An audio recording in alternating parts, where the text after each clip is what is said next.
Hello and greetings everyone. Welcome to another SPAN webinar. Today our topic is ransomware. My name is Neven Zitek. I am head of SPAN Cybersecurity Incident Response Management Department, and today I'll share with you information in abundance. And that will hopefully improve your response to CryptoLocker ransomware type of threats.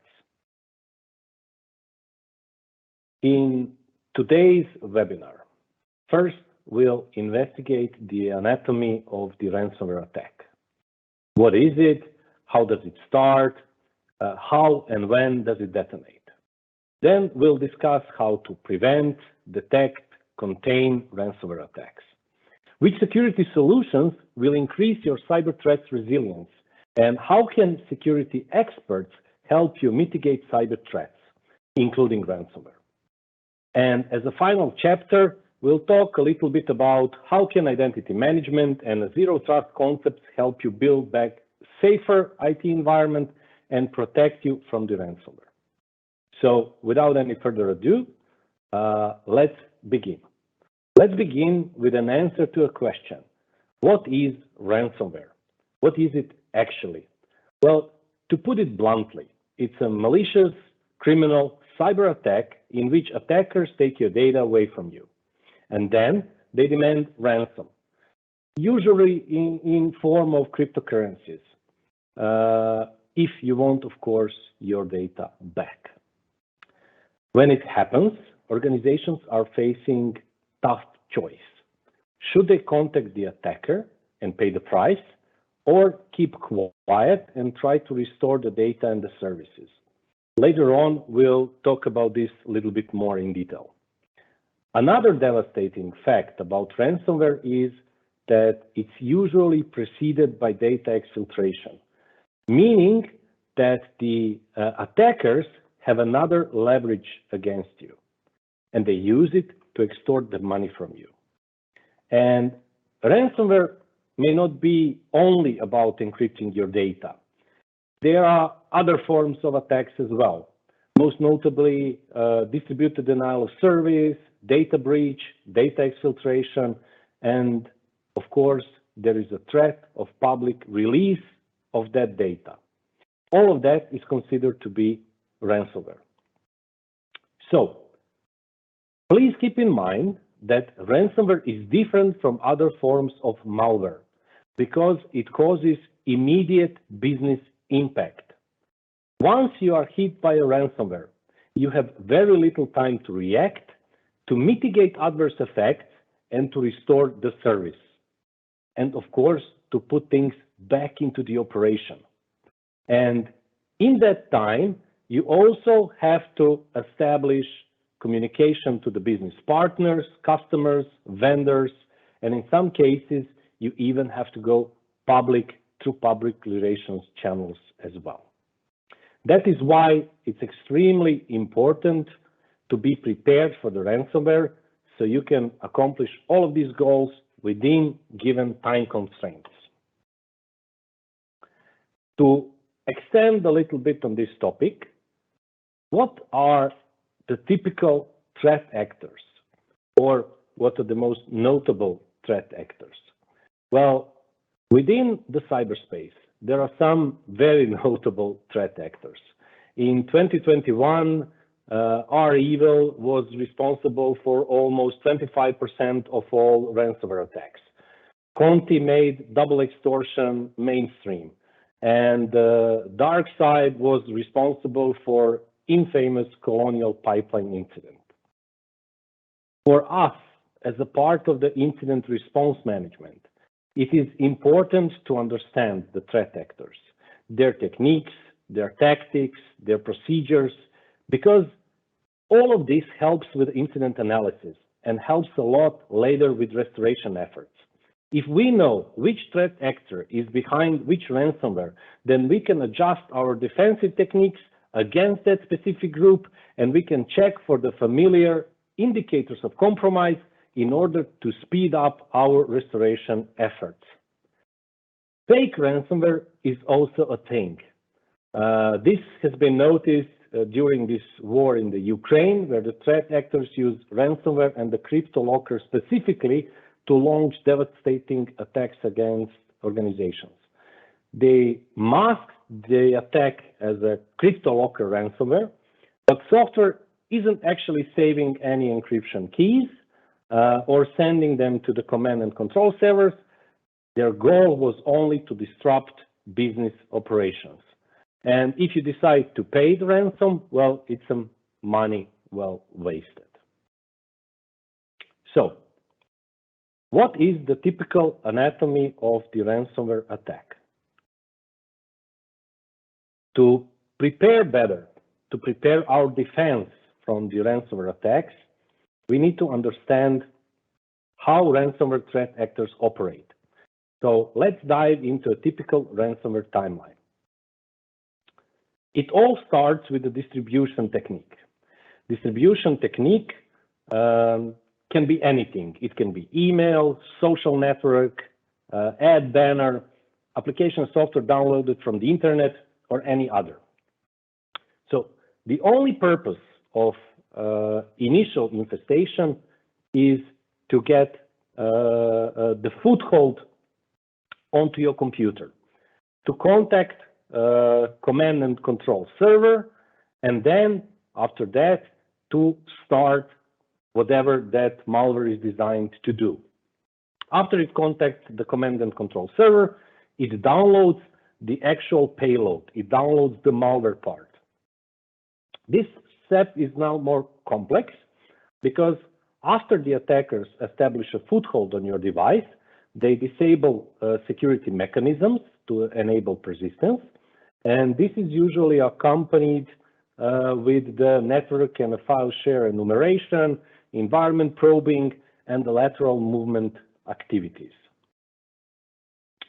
After that, they focus on the data exfiltration, and after data exfiltration, they perform the actual encryption and demand for the ransom. And this is where typically our restoration efforts start. So why would you be a ransomware target? In SPAN, we believe that there are three types of threats to your organization. The first one we call it self-inflicted. That means that sometimes we are our own worst enemies. If organization has weak or bad management practices, does not have adequate policies, lacks of budget, lacks of expertise, lacks personnel, that's the recipe for the disaster. The type 2 threat is what we call accidental. In this case, your organization is just collateral of some global malicious campaign. It may happen to one organization, but not another. Sometimes employees will click on a phishing link, the other times they will not. But this type of threat is actually a good indicator of overall organizational security posture, because better the posture means less chance of actually being hit by a malware. And the third type of threat is the one that everybody is talking about and the one that everybody is afraid of.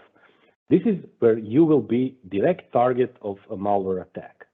Malicious actors will target you directly as a primary target, or in order to access your customers and their data through you.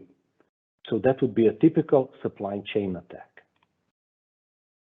Now, how can we prevent and detect a typical ransomware attack? Let's start this short discussion about preventing ransomware attacks, because good prevention starts with the planning. And a good place to start a basic risk assessment to actually see which assets do we have and which assets may be vulnerable, which applications, which services. The next thing on the list is, of course, to educate your employees that clicking the links in the emails, downloading applications of the internet, opening strange files found on the social networks, that may pose a great risk to your organization. Education will greatly reduce initial attack vector, and it's a great prevention measure. We also need to patch our vulnerabilities, because usually malware attacks use a known exploit, and they use that exploit either to perform the initial breach or to elevate the privileges to move laterally across our organization.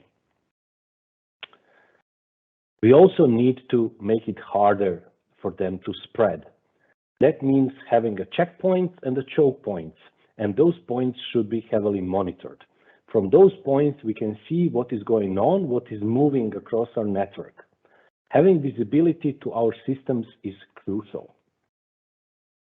And we also make it easier to recover. If everything else fails, and we are now at that point where we need to start the recovery, why not making it easier to recover? That means having a regular backup that is separated from the rest of the environment, and have business continuity plans prepared. And the best way to prepare is to find out how ransomware is impacting you and specifically your organization. We already mentioned it earlier. It all starts with inventory of physical devices. Once you know the assets you have, it will be easier to identify those you have to protect. Same goes for the organizational data flow, because you want to enumerate your environment and your data flow before your attackers do it for you. In this way, you will find out which processes are at risk. And you also have to ensure visibility for your external information systems, whether the ones that depend on you or the ones that you are dependent upon. You will also need that in case of the ransomware attack, because then you will know to whom you must communicate that something is going on, whether it's your customers, your partners, your vendors, you know the list.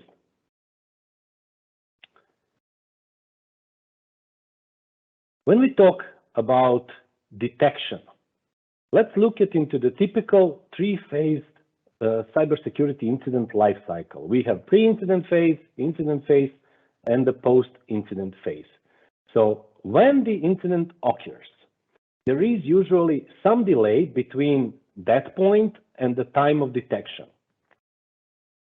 But there is yet another delay, and this one is from the moment of detection until we actually start responding to the incident.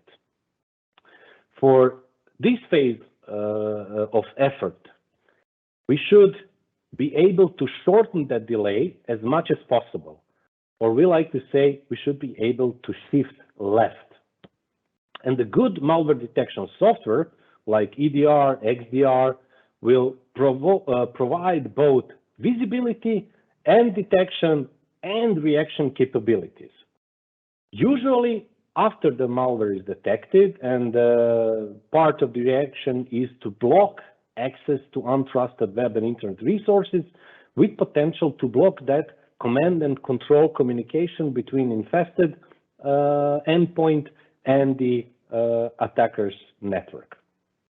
To do that, we need to have ability to spot indicators of compromises, IOCs, and for that we need good visibility and analytics capability. That is achieved through centralized log collection. Because attackers, they need privileges to access our systems, best guarded system in our network should be our directory services. Any strain changes should be immediately addressed. And after effective element of fast response is prepared and tested through our incident response plan with the ransomware book in place, preferably that playbook is completely, or at least in most parts, automated. But the best approach is to align response with the capabilities you have in-house. I understand that I've in a way demanded a lot from you in order to detect and to react to the ransomware, but you are of course free to align the response with the capabilities you have in-house. Anything you can do beforehand will help you managing the incident. But whatever you do, always think about how can you reduce detection and reaction time, not only on the broad daylight during work hours, but also during the nighttime, off hours, weekends, and while on the vacation. So now that we have detected our malware, detected our ransomware, we move to the next phase, which is containment, and containment is closely followed by eradication.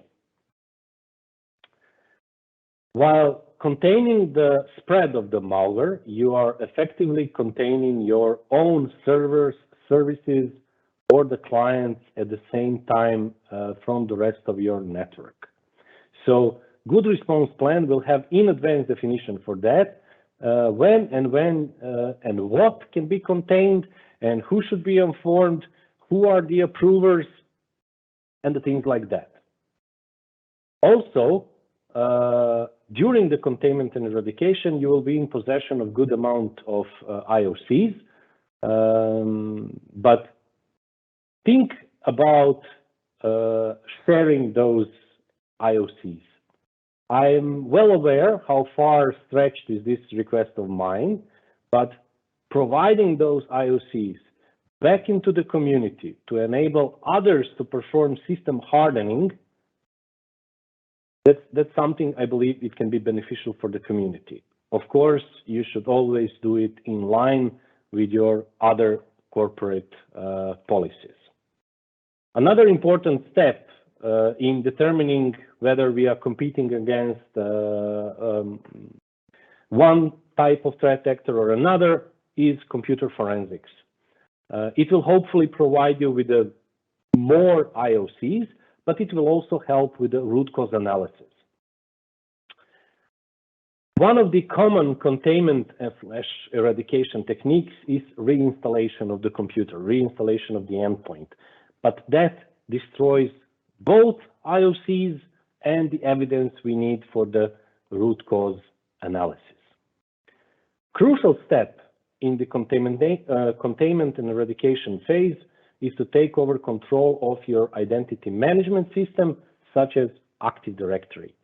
It's worth assuming that Active Directory is compromised and treated as a compromised, and following with a typical password reset, Kerberos ticket granting ticket resets, audit logs. Those are the things that are strongly advised. In case of the bad case of the ransomware, and in order to prevent it to become full-blown crisis, think about having contacts of your trusted IT or cybersecurity partner, and depending on your industry and your country, be prepared in informing your local CERT and local authorities. Now, as promised, a few words about question that I get all of the time. Should we pay the ransom? Well, we understand your position. And please note, there are no guarantees that you will get anything for your money. By paying ransom, instead of investing into high-quality recovery solution, you are likely to be hit by ransomware again. Please understand that these are not businesses, these are criminals. So they might pressure you into paying more and more and more. And by paying ransom, you are endorsing criminal activity and their business model. So we understand, but we strongly advise that paying the ransom should be avoided because of these reasons. Okay, which cybersecurity solutions will increase your cyber threat resilience? That's a big question. So allow me to answer it in two parts. First, having robust and resilient system, resilient to every threat, is very expensive, very fast.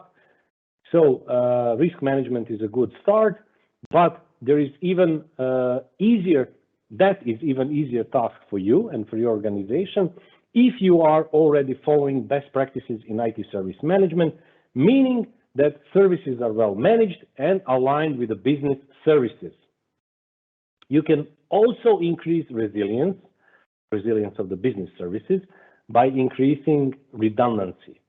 But please note that hot redundancy is vulnerable to CryptoLocker type of ransomware as well, if the same vulnerability is present on all redundant components. There are three things that we need to consider when we are considering resilience. We need to think about resilience of our assets, resilience of our identities, and the resilience of our data. Increasing resilience on the one but ignoring the others, that's not considered to be a best practice. Resilience can be also increased with fast detection and a fast response. That's why I mentioned shift left concept earlier on. And we must be aware that things are changing. If you have, for example, now achieved satisfying level of resilience today, tomorrow it may not be enough. You have to match the rate of change. By definition, cyber resilience is ability to anticipate, withhold, recover from, and adapt to adverse conditions that might compromise your resources. I hope that sheds some more light to everything that has been mentioned previously.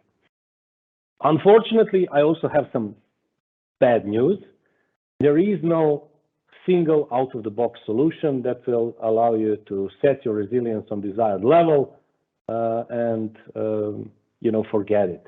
But there are lots of tools on the market. Some are open source, some are commercial. They can help.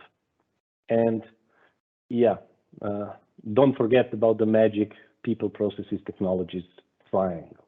But you already knew that. Now, when we talk about resilience in the second part, I'll talk a little bit about actual solutions that can help us with our cyber resilience. I personally believe that resilience starts with a good visibility, and for that it starts on a network level with a good intrusion prevention system, next generation firewalls. We use them both, and we use FortiGate and Palo Alto, but there are many others equally capable solutions on the market as well. Next stop are endpoints, because they are usually the first targets of the threat actors, well, because they are operated by people, right? And the endpoint protection solutions, they provide both visibility and the protection from the malware. With Microsoft Defender for endpoint and Sentinel-1, those are two of our favorite tools in the toolbox. User and entity behavior analytics, it comes in many forms, but tools such as Microsoft Defender for Identity, it provides valuable information to identify possible threats within our organization, whether they originate from the inside or from the outside. Now that we have our data sources, we need a central place to store them and to analyze them, and this is where CM comes in. Cloud native solution that we love and use is Microsoft Sentinel because it provides flexible and scalable platform for such endeavor. And as a last tool in the toolbox, it's a SOAR, which will enable you to have single cockpit, single dashboard, single console view for all of your data sources, but it can also help you automate playbooks, increasing your overall reaction time. These are all defense in depth concepts. While defense in depth is not new concept, it has gained some popularity in nuclear chemical industry where failures can be very costly. Similar situation is happening nowadays in cyberspace. Our data is valuable, so we need to ensure robust protection to increase resilience.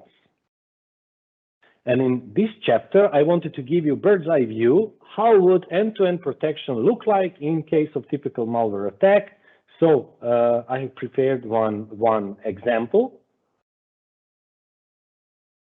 So Here we have a typical phishing email. Phishing email goes to the user opens in an email attachment. This part of the threat can be mitigated with Defender for Office 365. If for some reason it fails and the malware is installed, as we learned from the malware timeline part, well, here we have still Defender for the endpoint. So from the cloud, we are now defending the endpoint. But even if endpoint fails and the malware tries to take over the identity, elevate privileges, move laterally, well, we have Defender for identity to spot such behavior. Even if that fails, and now we are on the application level, attacker has actually started to use move laterally and tries to exfiltrate our sensitive data. There is Microsoft Cloud Application Security solution for that part. So this would be, as I said, bird's eye view of typical malware attack mitigated by some typical out-of-the-box solutions. How can cybersecurity experts help you mitigate cyber threats? One might think that this should be obvious. Why people, specifically subject matter experts, are needed. Well, we need them because nothing will happen on its own. Nothing will happen automatically. Even if we have the best the best solution on the market, we still need experts to set it up. We still need experts to maintain it. We still need experts to track whatever changes are happening in the cyberspace, and we need to align that with our defensive solution to be able to respond to new and emerging threats. But the truth is that IT and security organizations within companies, they might not have enough time or resources or expertise or combination of those to actually manage security solutions, to actually respond adequately and to treat those threats and to adapt to changes. We all know that tools only as good as the people that use them. You could, for example, give me same hammer and the same chisel that Michelangelo used, but I assure you, I will never carve out the statue of David out of any amount of marble.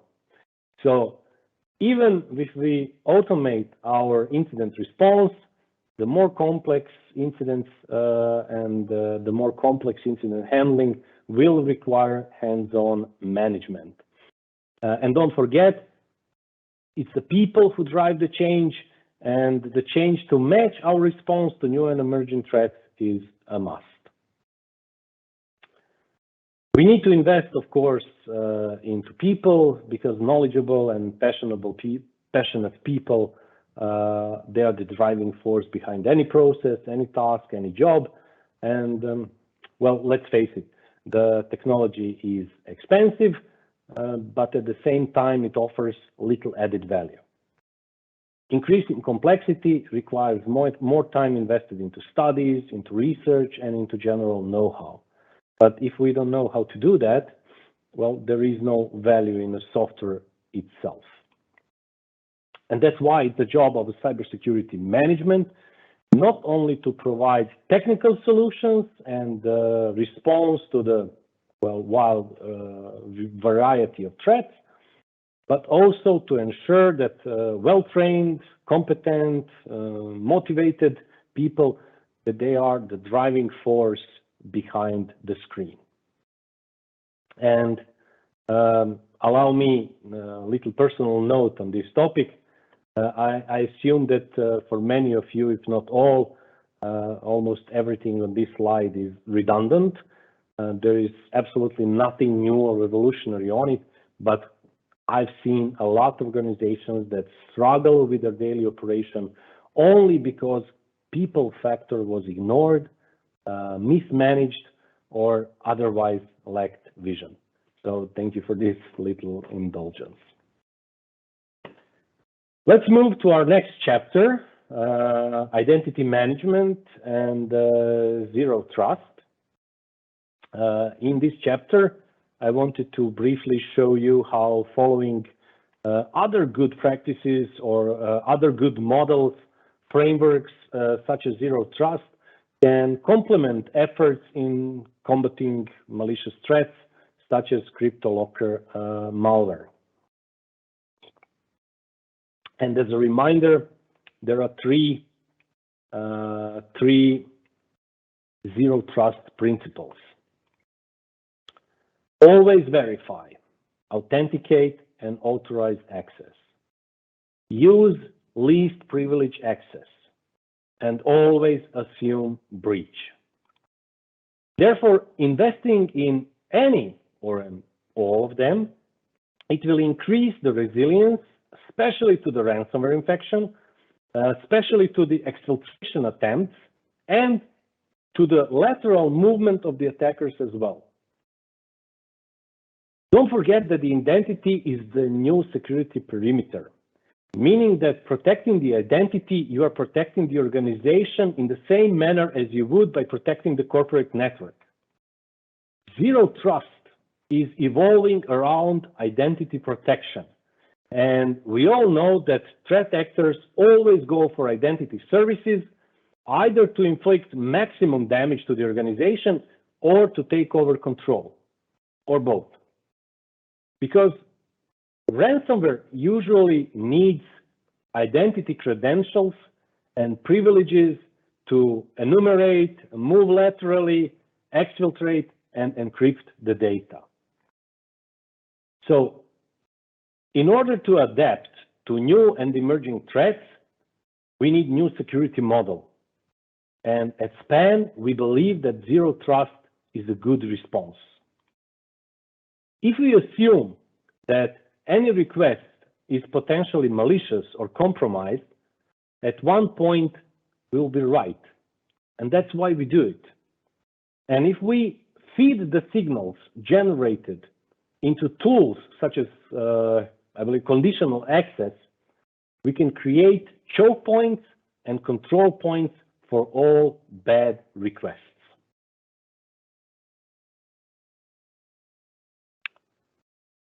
Allow me to recap.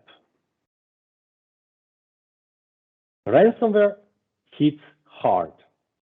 It's disrupting business processes, it's halting the operation, and it does this suddenly. So prepare for the worst. Containment is all about measures implemented before ransomware strikes. Measures should follow defense in depth philosophy.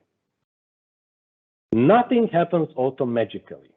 We need experts to put technology and processes into place and to build effective and efficient cybersecurity. And zero trust is not just another buzzword, it's a common sense philosophy and framework that can elevate overall security posture beyond ransomware threats. And here we are. I would like to thank you for your time. I would like to thank you for your attention. I hope that you had good time and you found this overview on the topic informative, because we at SPAN are more than happy to create these webinars for you. If you have any questions, feel free to direct them at us. We'll follow you up with the instructions, and I'll personally ensure that you get the answer from me or from my colleagues. Thank you all once again. Have a nice rest of the day, and greetings from all of us at SPAN. Goodbye.